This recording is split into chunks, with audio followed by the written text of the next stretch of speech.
2022년 2월 13일 일요일 따단 일요일 등장. 하락해서 무서우니까 다시 짚어보는 내 기준 도화식 매매법, 이게 오늘 제목이고, 사실 너무 하락이 계속되고 그리고 악재가 끊임이 없어가지고 불안들 할 것 같아. 나도 그렇고 조금 괜히 그래가지고 기준들 한 번씩 다시 짚어보면서, 아 맞아, 나 이 기준에서 샀지, 나 이 기준으로 지금 매매하고 있지, 투자하고 있지 하고 짚고 넘어가면 조금 더 이후의 전략도 더 잘 짤 수 있고, 그리고 괜한 마음고생도 덜 수 있을 것 같아가지고, 그래서 기준들 각자 한 번씩 정리해보고 가면 좋을 것 같아서 그래서 남겨봐. 내 기준은 이렇다, 이렇게 얘기해보려고. 그리고 오늘도 댓글부터 한번 봐볼 건데, 댓글에서 이제 너무 좋은 의견들을 많이 남겨줘가지고 같이 이거 보는 것도 너무 좋을 것 같고, 그리고 나도 이거 보면서 공부도 하고 의견도 나누기 때문에 좋은 것 같아서 한번 같이 봐보자. 알았지? 먼저 존버나드님부터 봐볼게. 최근에 이제 악재 때문에 주식장 변동이 큽니다. 그치? 3월까지는 현금 비중 늘리고 관망하거나 아니면 전사의 심장으로 떨어지는 칼날의 승부를 걸어보는 전략 둘 중에 하나로 가야 될 것 같습니다. 앞으로 물가 상승은 팬데믹이 완화가 되고 엔데믹이 오고 미국 인프라 투자가 확대가 되면 어느 정도 잡힐 것 같은 느낌이라서 저는 2, 3월이 저점이라 판단하고 투자 들어가겠습니다. 오, 좋은 의견이다. 그치? 처음부터 너무 좋은 의견 아니야? 시황에 대해서 일단 나는 그러면 떨어지는 칼날의 승부를 거는 전사의 심장 전략을 지금 택하고 있는 것 같고, 물가 상승은 확실히 팬데믹이 좀 완화가 되고 인프라 투자가 확대되면 어느 정도 잡힐 것 같다. 오, 좋은 의견이야. 그래서 그렇기 때문에 2, 3월이 저점이다. 고마워. 이런 전략도 있고 이런 시점도 있으니까 다들 참고해서 기준 잡는데 도움 받으면 너무 좋을 것 같아. 땡큐. 혜경님, 도화씨, 근데 전쟁 이슈가 2008년인가 2014년인가 러시아 크림 반도 침공했을 때 미국 본토 침략 아니어도 주식 쭉 내려갔다? 정고점 회복 한 달만 걸린 적도 있어요. 참고요. 라고 해가지고, 오, 그래? 예전에 했을 때 어떻게 움직였지? 하고 한번 봐봤거든?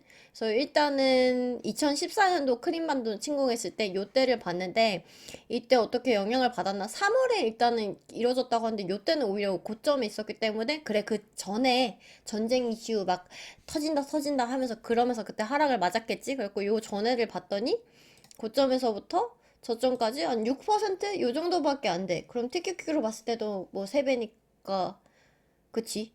계산이 되겠지? 뭐 크게 영향을 안 받았던 것 같고, 오히려 이후에 이 하락폭은 금리 인상 이슈 요것 때문에 나왔던 것 같더라고. 그래서 아, 전쟁 이슈 때문에 많이 떨어지진 않았었구나 확인을 했었고, 그리고 이전에 이제 또 2008년도는 아주 그림이 안 예뻐. 그치? 2008년도는 그림이 안 예쁜데, 일단 2008년도에는 8월 8일에 침공을 했었다고 했고, 그 전에 이제 얘도 영향을 받았겠군 해가지고 요 전에 어떻게 움직였나 하고 봤더니 하락폭이 이때가 11.57%, 요 정도 하락을 했었던 거고, 요 고점까지 다시 회복하는데 약 6월부터 8월 10일까지 한 달 반에서 2달 정도 걸리는 거니까 아마 이거를 얘기를 해준 건가 봐. 그래서 아, 요때는 좀 타격을 받았던 거고 마이너스 11.53% 정도 움직였구나. 그런데 2008년도에 무슨 일이 있었던 거야 하면은 아는 사람 다 알겠지. 글로벌 금융위기 때문에 9월에 또 리먼 브라더스 사태 벌어지면서 그러면서 이렇게 안 좋은 흐름을 많이 보였더라고.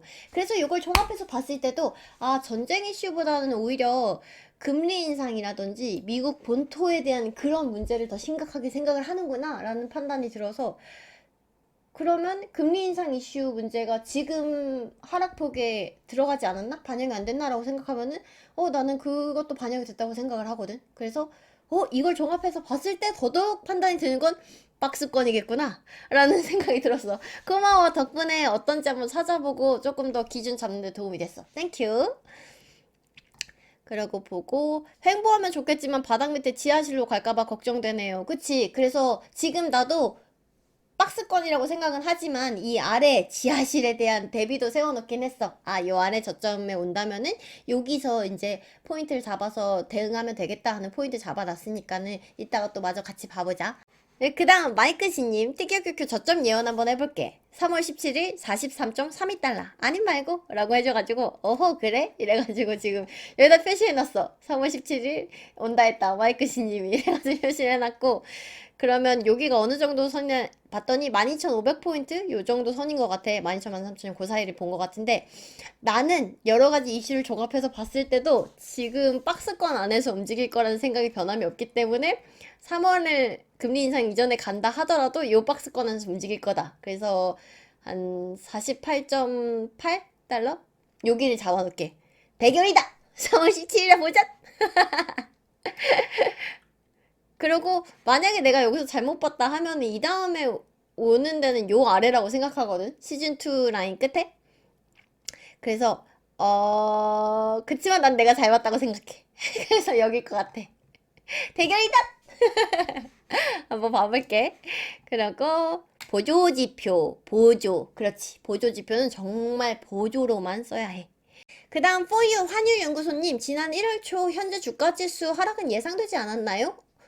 나 그래서 1월 4일에 영상도 올렸어. 그 전부터 보고 있긴 했는데 그때부터 딱 보조지표에서 하락 다이버전스 나왔길래 우와 이제부터 떨어지겠는데 해가지고 1월 4일에 남긴 거 있거든. 영업 실적이 수반되지 않는 기업은 상장 폐지될 수 있거든요. 캐시우드 펀드 수익률이 마이너스 55%지만 이 중 상폐될 종목이 나타날 수 있거든요. 그렇게 생각하는군. 나도 상장 폐지까지는 잘 모르겠지만 그런 기업들이 또 좀 어려움을 겪을 수 있다고 생각을 하고, 그렇고 상장 폐지가 나타난다고 해도 나는 중소형 기업이겠지? 라고 생각을 해.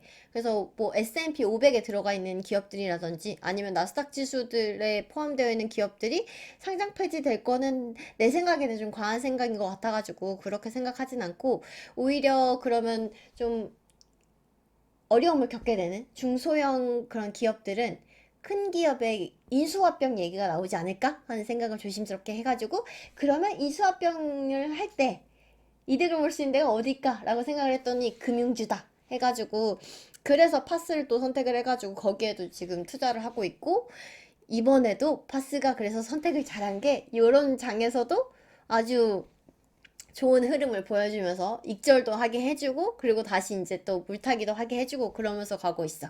아주 해지 수단으로도 톡톡하게 지금 기능을 잘해주고 있어서 너무너무 만족스럽고, 우량기업 분할 매수 전략은 공감합니다만, 그래서 나는 사실 상장 폐지까지는 조금 과한 생각이지만 나온다고 하면 러셀 지수 쪽에 있는 그런 기업들이 그렇게 상장 폐지가 될 것 같고, 오히려 우량 기업들은 그냥 인수합병 이쪽으로 많이 이루어질 것 같아가지고 그래서 파스도 가지고 있는 거고 주요 지수 추종하는 ETF들을 투자를 하고 있어.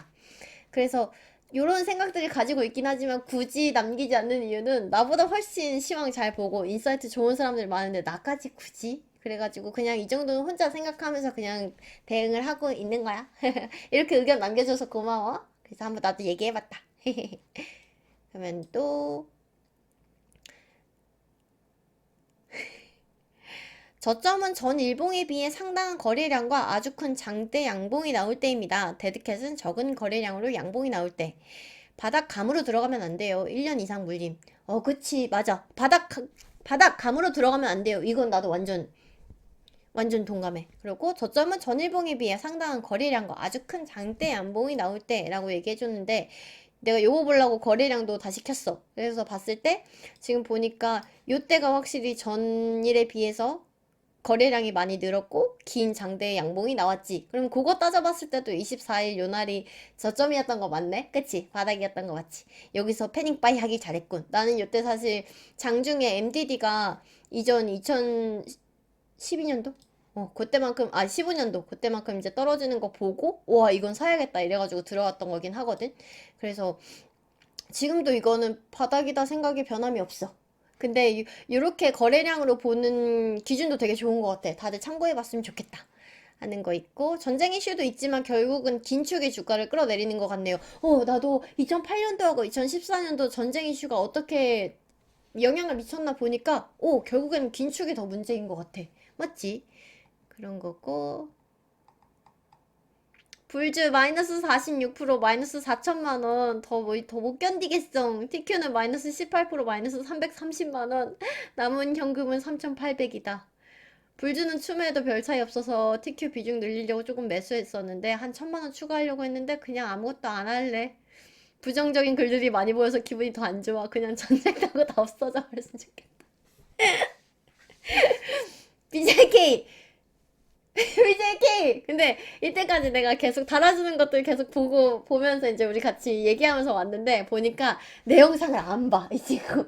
내가, 저점은 난 요 정도에서 잡아봤으면 좋겠어. 그리고 이렇게 올라갈 때는 안 샀으면 좋겠어. 했는데 자꾸 조금씩 엇나가는데. 그러지 말고, BJK도 기준 잡아가지고 전략 세워서 이제는 가자. 내가 잡은 기준이랑 내가 세우는 전략들에 대해서 오늘 좀 상세하게 얘기해 볼 테니까는 같이 참고해서 요런 장에서도 그냥 마음 편하게 있을 수 있는 기준들이랑 전략들 세웠으면 좋겠어. 꼭 좋아요. 힘내. 지금을 그런 기회로 삼는 거야. 이렇게 힘드니까 나 다음번에는 어떻게 전략 세워서 좀 기분 좋게 매매할 수 있도록 해야지 하는 전략 같이 한번 세워 가보자. 알았지? 그런 걸로 갔으면 좋겠어. 만약 나스닥이 12,500, 12,000까지 하락할 경우 테슬라는 각각 어느 정도 주가가 될까요? 내가 이걸 몰라서 ETF를 하는 거야? 미안. 내가 이거 볼 능력은 없네. 오늘의 일기 제목. 하락해서 무서우니까 다시 한번 짚어보는 내 기준. 도화식 매매법. 1. 종목 선정. 물려도 회복에 강한 믿음이 있는 종목만을 선택한다. 3배 레버리지는 선택했으면 마이너스 50%는 각오하자. TQQQ, 티클, 유프로, 속슬, 불즈, 유다우, 파스, 원트 이렇게 정했다. 그리고 유프로랑 TQQQ를 중심에 두고 나머지 종목들은 초과 수익률을 노린다. 시황은 알고 있되 참고만 하자. 흘러가는 방향만 파악하자. 난 잠을 이길 수 없는 사람이다. 뉴스를 신뢰해봤자 멘탈만 깨질 뿐이고 나는 자고 일어난 뒤라서 이미 늦었다. 할 수 있는 게 없다. 과감히 포기한다. 그럼 차트를 보자. 차트를 본다. 첫 번째, 매수 기준 잡기 위해서 피보나치를 냅다 그린다. 피보나치를 냅다 그리고 0.618, 1, 1.414 여기서 분할 매수를 기본으로 하고 피보나치 2라인은 살면서 몇 번 안 나오는 하락이니 과감하게 베팅하도록 한다. 그러면 요거를 표시를 해보면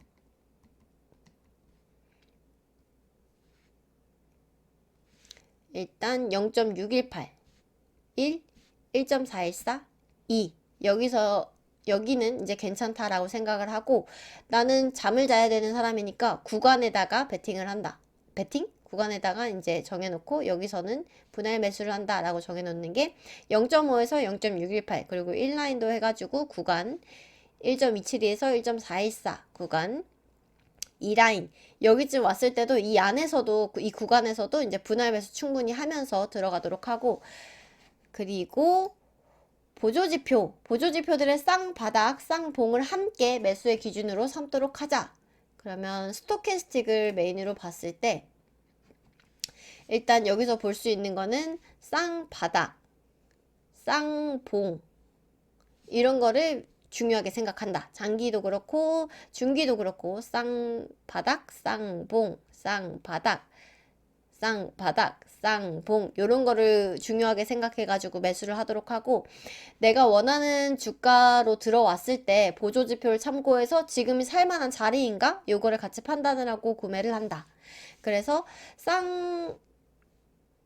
쌍봉이 나왔는데 고점을 낮춰간다? 라고 하면은 이거는 하락한다는 신호기 때문에 0.618 라인에 이때 들어왔어도 여기서 이제 구매를 하지 않고 이 다음 구매 포인트를 기다려야겠다 라고 생각해 볼 수 있고 그럼 그 판단 하에서 기다려 볼 수 있는 거는 1포인트랑 1.414 요 구간에 내려오면 대응을 해봐야겠다 라고 생각했을 때 1까지 내려왔을 때 보조지표 위치를 보니까 1쯤에 왔을 때 아직 두 번째 바닥 그리기 전, 첫 번째 바닥 그리고 나서 두 번째 바닥으로 내려가는 중이니까 여기서 판단하기로는 그래도 0.618에서 지나갔으니까 1포인트에서 한 번 더 분할 소량 해볼 수도 있고 아니면은 한 번 더 이렇게 바닥 짚어갈 때까지 기다렸다가 매수해볼 수도 있겠다. 나는 여기서 구매를 했던 거고 그리고 그 다음에 바닥을 짚을 때 쌍바닥 중기에서 잡아갈 때를 보니 요때가 1월 24일 이었던 거고 쌍바닥 짚어가면서 주가도 1.414 구간까지 충분히 내려왔다 요거 판단해가지고 여기서 이제 들어갈 수 있었던 거고 아까 댓글 달아준 거 보면은 거래량 파악해가지고 바닥인지 볼 수 있어요. 이랬을 때 그 기준에도 부합을 했고, MDD 상에서도 2.15 MDD까지 내려오면서 여기서 이제 살만하다 라고 판단을 해가지고 여기서 물량 충분히 들어가면서 봤던 거고, 그러면 지금의 움직임은 어떨까 라고 보면은 쌍봉을 봐줘야 되는데 지금 첫 번째 봉우리라고 판단을 해볼 수 있을 것 같고, 여기서도 첫 바닥을 지금 만들었다 라고 보기 때문에, 그래서 나는 계속해서 방향이 위쪽을 아직 보고 있다 라고 판단을 하고 계속 시장을 본다, 그런 거고, 매수 기준에 있어서 또 하나 볼 수 있는 거는 빅스 지수를 보면, 빅스 지수로 넘어가서 표시를 해놨는데, 빅스 지수 40 이상의 수치는 3에서 5년에 한 번씩 오는 기회니 잘 지켜보도록 하자. 70 이상은 30년 동안 2008년 그리고 2020년에 2번 나왔다. 여기 보면은 빅스 삐죽삐죽하니 너무 안 좋지만 일단 40포인트 그리고 70 이상은 이렇게 왔었구나 참고를 해보고, 빅스 지수 어디서 움직이는지 매수할 만한 자리인지 이걸로 같이 판단을 해볼 수 있을 것 같고, 그렇다면 매도 기준은 피보나치 정수와 매수 기준선들을 기본으로 하되 보조지표들을 참고하여 판단한다. 매도 기준은 피보나치 정수와 매수 기준선들을 기본으로 하되 보조지표를 참고해서 판단한다. 그래서 매도를 할 때에도 피보나치 역시 의미있게 써주는데, 여기서 보면 일단은 매수선으로 썼던 거 얘네가 마찬가지로 이제 매도선으로 전환해서 이평선처럼 마치 그렇게 써주는 거고, 그리고 약하게 표시한 뭐 0.786, 0.382, 0.236 이런 라인들도 약한 저항선일 거라고 파악을 하고, 여기서도 소량씩 덜어갈 수 있는 포인트들로 참고해서 사용한다. 마찬가지로 주가에 대한 포인트들 이렇게 잡아놨다면 그 이후에 진짜 대응할 때는 판단해 볼 수 있는 근거는 같이 사용할 수 있는 보조지표들을 봐서, 보조지표에서 일단 중요하게 볼 수 있는 거, 장기 스토캐스틱에서 쌍봉을 만들어 가면은 봉우리 이제 두 번째 봉우리 만들어 갈 때는 이제 매도를 시행을 해야지 하고 마음을 먹고 보는데, 특히나 봉우리가 고점을 낮춰가는 모습을 보면은 하락을 깊게 할 수 있으니 이때는 진짜 필사적으로 도망가야 된다 라고 생각을 하고, 첫 번째 봉우리를 만든 이후에 두 번째 봉우리를 어떻게 만들어낼까를 참고해가지고 주시하면서 본다. 근데 요 봉우리를 만들려면, 장기 스토캐스틱에서 봉우리를 하나 만들려면 중기 스토캐스틱에서 쌍봉을 만들어야지 봉우리를 하나 만들 수 있는데, 요때를 기점으로 해서 보면은 장기 스토캐스틱은 아직 과열권 가까이 가지 과열권은 진입을 못했고, 중기 스토캐스틱 상에서는 과열권에서 꺾어져서 내려오는 모습을 보이고 있기 때문에 여기 이제 매도해야 되나? 라고 확인을 먼저 해볼 수 있고, 그 다음에 판단해 볼 수 있는 게 저 앞에 봉우리보다 고점을 낮춰갈 것인가를 판단을 하려면은 이 앞에 있었던 고점보다 중기 스토캐스틱 상에서 얘가 떨어졌다. 그러면 얘도 이 고점보다 높은 고점을 만들지 못하고 떨어지겠구나를 판단해서 탈출해야겠다 라고 판단을 하고, 주가를 확인해 보니 0.236 라인에 들어와 있으니 차트상에서도 이 정도면 내가 매도 관점에서 볼기 적절한 때다 라고 판단해서 매도를 시행, 이렇게 볼 수 있겠다. 그리고 비중은 그때그때 주식과 현금을 비중 확인해서 내 마음 편할 만큼 매도하고, 예상이 틀릴 경우를 대비해서 일정 물량을 늘 남겨두며 천천히 매도해 간다. 많이 올라서 상승의 믿음이 사라진 만큼 매도한다. 많이 오르면 오를수록 사실 상승할 수 있는 여력이 좀 약해진다.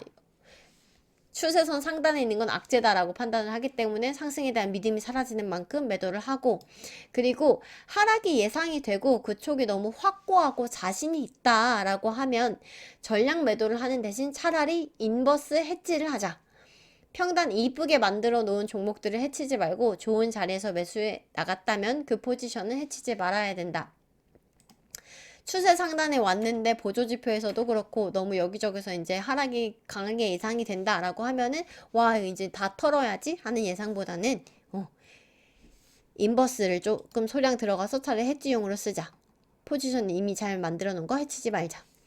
다른 모든 종목의 매수 매도 판단 근거는 주요 지수를 중심에 두고 판단한다. 나스닥, S&P, 다우. 요 지수보다 더 많이 오를 수도 있고 더 많이 떨어질 수는 있어도 결국에는 나스닥, S&P, 다우의 방향으로 따라간다.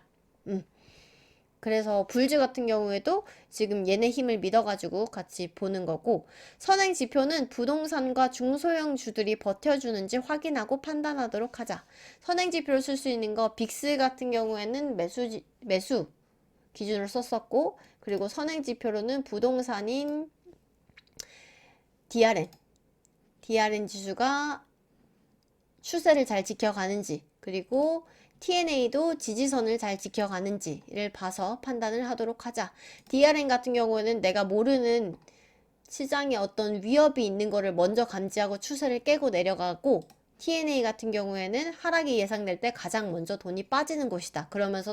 그래서 지지선을 쉽게 먼저 깨고 내려가기 때문에 얘네를 선행 지표로 사용을 해서 버텨주는지 확인하고 판단할 수 있다. 여기까지. 그래서 결론! 일단 주식 매매를 할 때 첫 번째 제일 중요한 거는 종목 선정, 물려도 회복에 강한 믿음이 있는 종목만을 선택한다. 그리고 시황은 알고 있을 때 참고만 하자. 그리고 차트를 볼 때 첫 번째 피보나치를 냅다 그려서 내가 의미 있게 보는 포인트들 잡아놓고, 그리고 보조지표의 쌍바닥, 쌍봉을 함께 매수의 기준으로 삼도록 한다.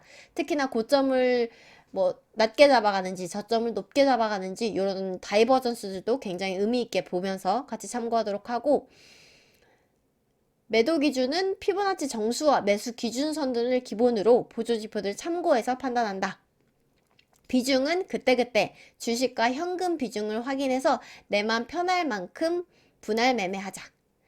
하락이 예상되고 너무 확고한데 이때는 전량 매도 대신 차라리 인버스 해지를 하자. 그리고 다른 모든 종목의 매수 매도 판단의 근거는 일단 주요 지수를 중심에 두고 판단한다.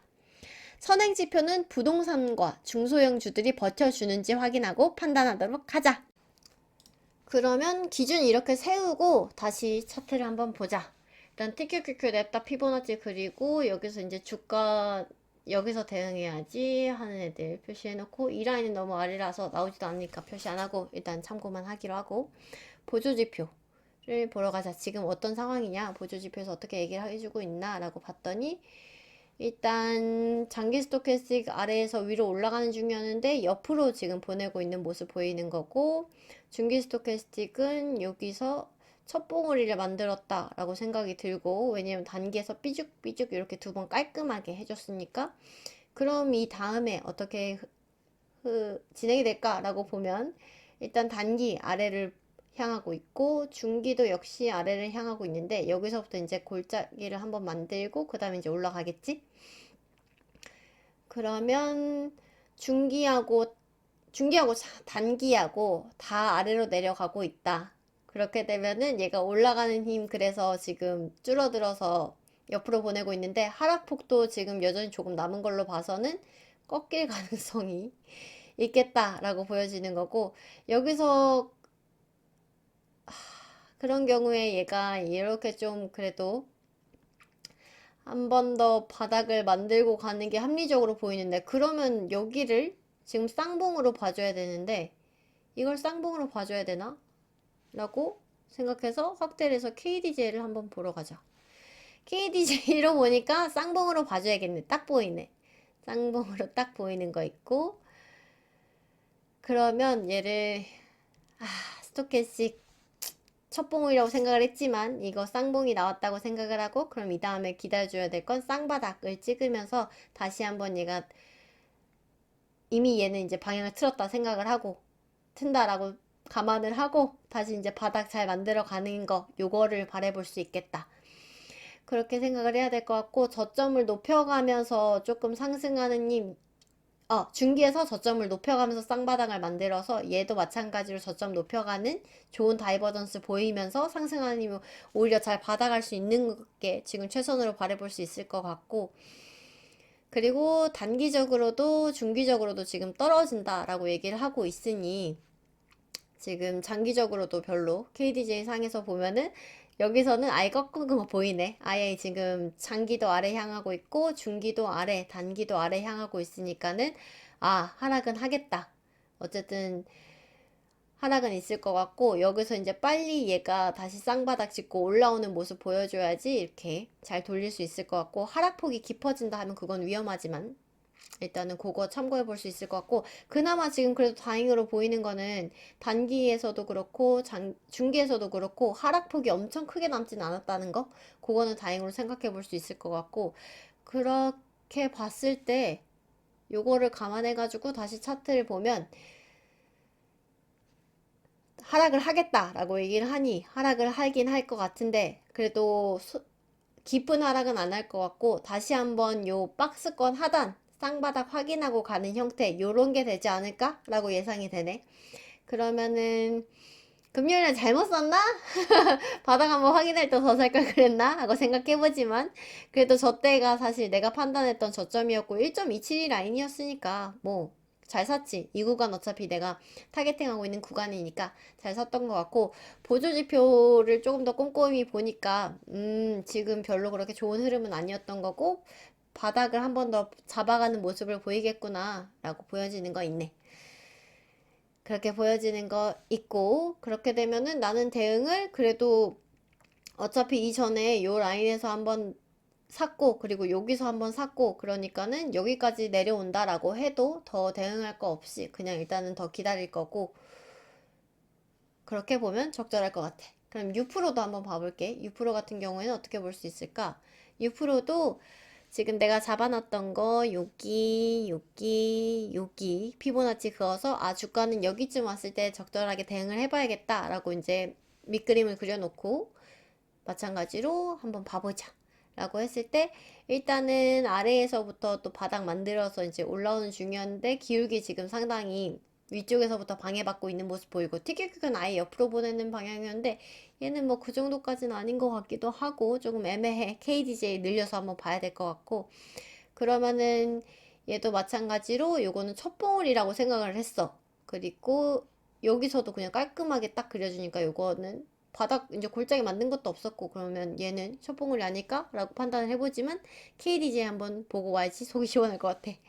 KDJ에서도 마지막에 지금 방향 아래쪽을 향하고 있고, 여기서도 내가 사실 KDJ에서는 그 쌍봉 쌍바닥이 잘 안 보여가지고 아, 악마를 그리자 라고 판단했어. 그래서 악마가 정방향으로 이렇게 서 있다 라고 하면은 아, 얘는 쌍봉을 그렸고 지금 아래를 향하고 있구나 라고 볼 수 있어서 여기서 둘 다 악마가 보이네.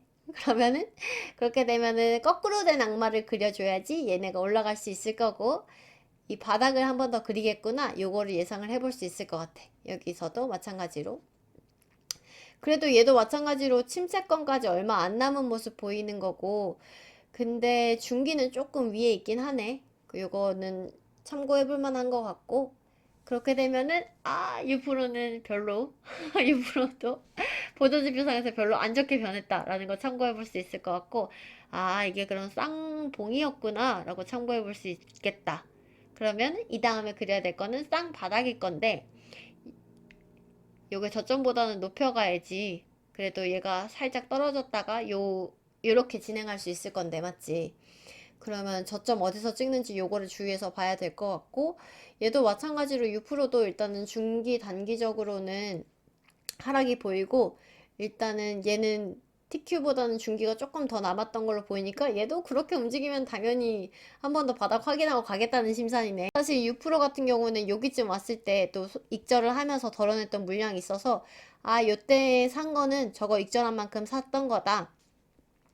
그리고 짧은 피보나치 그렸을 때 적절한 그 기준에 왔었다라는 거 생각해가지고 볼 수 있는 거고, 그러면 지금 일단은 내가 포지션 잡았던 게 여기랑 여기인 거고, 지금 한 번 더 요쯤 자리가 올 거다라고 판단이 드는데, 요 정도까지 떨어졌을 때 그 당시에 현금하고 주식 비중 어떻게 움직였는지 봐보고 그때그때 판단해야겠다. 그렇게 보여지는 거 있네. 보조지표들이 많이 안 좋아졌던 거 눈에 한 번 더 보여졌고 기준 한 번 더 잡아갈 수 있어서 좋았다. 그래서 오늘의 결론은 하락장이든 상승장이든 내가 할 수 있는 거는 내 기준 잡아서 내 전략 세워가지고 대응하는 수밖에 없다. 그러니까는 기준 확실히 공고히 한 번 더 잡아가 보자. 그러면은 여기까지. 안녕!